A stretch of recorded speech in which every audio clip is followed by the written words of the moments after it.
नमस्ते जी। 18वीं श्रव्य कणिका दयानंद दिवाकर। तृतीय अध्याय में योग शिक्षा की बात चल रही थी, जिसमें गत श्रव्य कणिका में हमने आसन के विषय में आपको बताया। तो संदर्भ को जुड़ने के लिए हम थोड़ा सा पहले से ही आपको सुना रहे हैं जो गत श्रव्य कणिका में सुनाया था। आसन दो प्रकार के हैं। प्रथम किसी वस्तु से निर्मित आसन, जैसे कुशासन, मृग चर्मासन, व्याघ्र चर्मासन, लोमासन या कार्पास वस्त्रासन। बिना आसन के मिट्टी पर बैठकर या किसी प्रकार की साधना नहीं करनी चाहिए। मिट्टी पर सो जाने से या बैठने से पृथ्वी हमारी शक्ति को खींच लेती है। किसी वस्तु के निर्मित आसन पर बैठने से पार्थिव आकर्षण से हमको कोई हानि नहीं पहुंचती। आसन का द्वितीय प्रकार है देह को किसी कौशल से विन्यस्त रखना। दैहिक आसन बहुत प्रकार के हैं। जिस आसन में अभ्यस्त होने से शरीर निश्चल और सुखकर मालूम होता है, वही आसन उसके लिए हितकर होता है।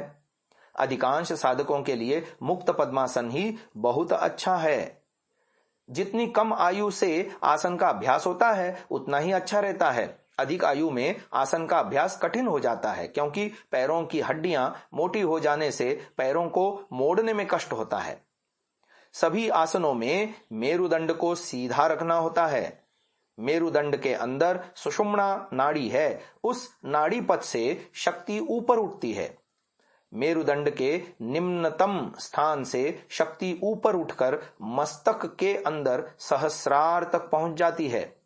साधकों की उन्नति के साथ साथ शक्ति ऊर्ध्वगामिनी होती है।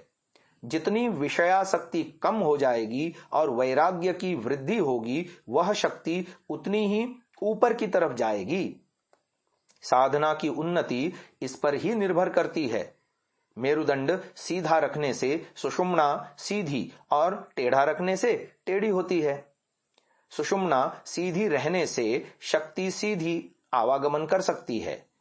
जिसकी सुषुम्ना टेढ़ी हो, वह उच्च भावना या उच्च धारणा भी नहीं कर सकता। समाधि लाभ तो असंभव ही है। आगे प्राणायाम की शिक्षा की बात आ रही है। गुरुजी ने उपदेश दिया, आसन का अभ्यास होने पर शीतोष्ण, क्षुधा तृष्णा, सुख दुखादि द्वंद्व चित्त को प्रभावित कर पराभूत नहीं कर सकते हैं। ततो द्वंद्वानभिघातः योग दर्शन 2:48 सूत्र है। ऋग्वेदादि भाष्य भूमिका उपासना प्रकरण में इसकी व्याख्या ऋषिवर लिखते हैं, जब आसन दृढ़ होता है तब उपासना करने में कुछ परिश्रम नहीं करना पड़ता और न सर्दी गर्मी अधिक बाधा करती है। आसन जय होने से प्राणायाम संभव होता है। प्राणायाम शिक्षा के साथ साथ नाड़ी शुद्धि भी करनी चाहिए। प्राणायाम के 3 अंग हैं, पूरक, रेचक और कुंभक। नासारंध्र से श्वास वायु का ग्रहण पूरक है। नासारंध्र से उस वायु को छोड़ देने का नाम रेचक है और पूरक के बाद रेचक न करके निश्वास को बंद रखने का नाम कुंभक है। कुंभक 2 प्रकार के, पूरकांतक कुंभक और रेचकांतक कुंभक। कुंभक का दूसरा नाम गति विच्छेद है। प्राणायाम के ये सत्यार्थ प्रकाश तृतीय समोल्लास का लेख हम आपके सामने पढ़ रहे हैं कि प्राणायाम के 3 व 4 अंग हैं। एक बाह्य विषय अर्थात बाहर ही अधिक रोकना, दूसरा अभ्यंतर अर्थात भीतर जितना प्राण रोका जाए उतना रोकें, तीसरा स्तंभ वृत्ति अर्थात एक ही बार जहां का तहां प्राण को यथाशक्ति रोके देना, चौथा बाह्याभ्यंतराक्षेपी अर्थात जब प्राण भीतर से बाहर निकलने लगे तब उससे विरुद्ध उसको न निकलने देने के लिए बाहर से भीतर ले, और जब बाहर से भीतर आने लगे तब भीतर से बाहर की ओर प्राण को धक्का देकर रोकता जाए। ऐसे एक दूसरे के विरुद्ध क्रिया करें तो दोनों की गति रुक कर प्राण अपने वश में होने से मन और इंद्रियां भी स्वाधीन होते हैं। बल पुरुषार्थ बढ़कर बुद्धि तीव्र सूक्ष्म रूप हो जाती है कि जो बहुत कठिन और सूक्ष्म विषय को भी शीघ्र ग्रहण करती है। इसमें मनुष्य शरीर में वीर्य वृद्धि को प्राप्त होकर स्थिर बल, पराक्रम, जितेंद्रियता सब शास्त्रों को थोड़े ही काल में समझकर उपस्थित कर लेगा। बाहर श्वास प्रश्वास का गति विच्छेद करना होता है, अंदर भी चित्त की गति का विच्छेद करना होता है।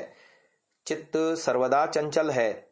चित्त की चंचलता ही चित्त की गति है। श्वास प्रश्वास स्थिर हो जाने से प्राण शक्ति का गति विच्छेद होता है और चित्त की चंचलता दूर होने से चित्त का गति विच्छेद होता है। चित्त की स्थिरता ही चित्त का गति विच्छेद है। इसलिए कुंभक के समय भीतर भी चित्त को स्थिर रखना चाहिए। प्राण शक्ति ही चित्त को चंचल करती है, इसीलिए चित्त को स्थिर करना और प्राण शक्ति को स्थिर करना एक ही बात है। बाहर कुंभक के द्वारा प्राण शक्ति को स्थिर करना और अंदर चित्त को स्थिर करके प्राण शक्ति को स्थिर करना, प्राण शक्ति को दोनों ओर से स्थिर करना है। इसीलिए प्रथमतः आसन का अभ्यास करके शरीर को स्थिर करना और इसके बाद ध्यान का अभ्यास करके मन को स्थिर करना चाहिए। शरीर और मन को स्थिर करने से ही कुंभक अभ्यास ठीक होता है। मन और शरीर को स्थिर न करके कुंभक का अभ्यास करने से अनिष्ट होता है।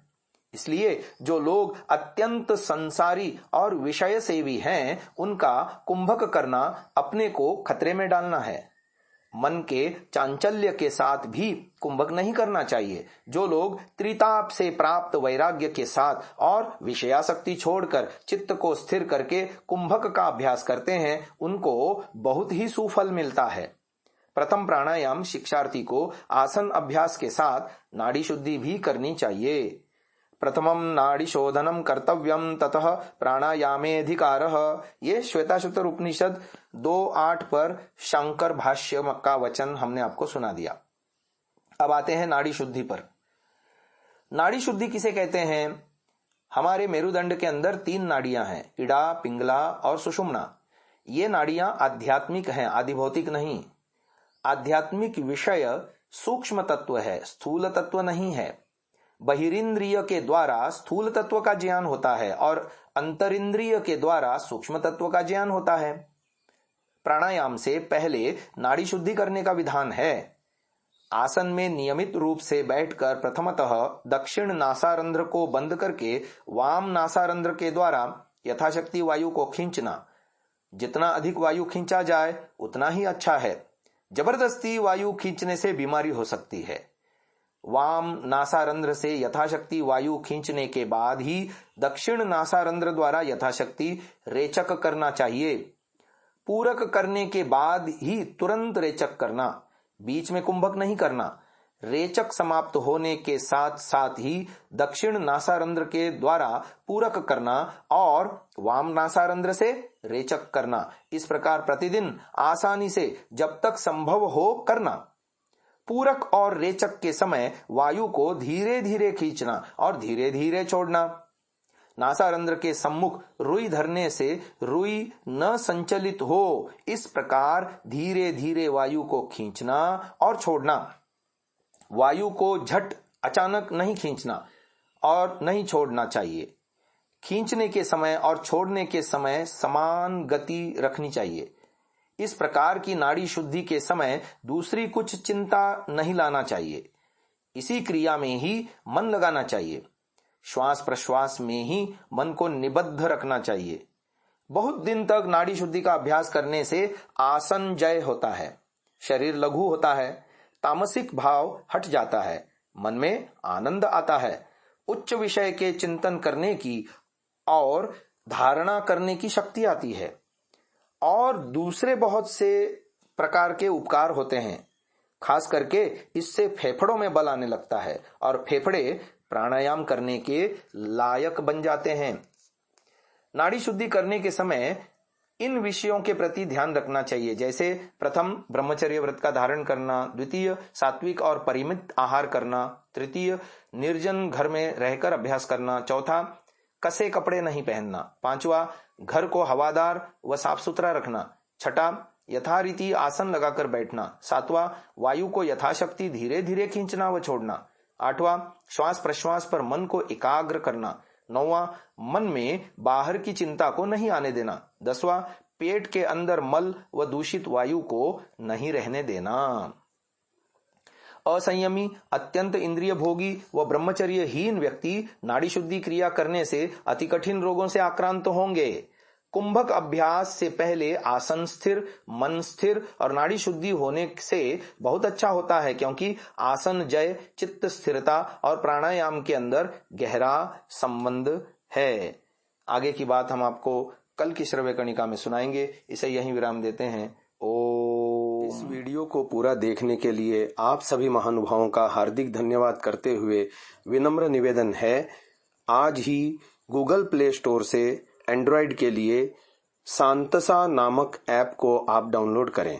इस ऐप में आपको महर्षि दयानंद, आर्य समाज, देशभक्ति, चरित्र निर्माण, संस्कृत आदि से संबंधित सैकड़ों घंटों का ऑडियो श्रवण करने को मिलेगा। इसके अलावा विभिन्न विषयों पर आलेख, सुविचार, प्रदर्शनी एवं बहुत सारे PDF पुस्तकें भी इस ऐप के माध्यम से आप सुन सकते हैं, देख सकते हैं, लाभ उठा सकते हैं, अन्यों के साथ साझा भी कर सकते हैं। धन्यवाद।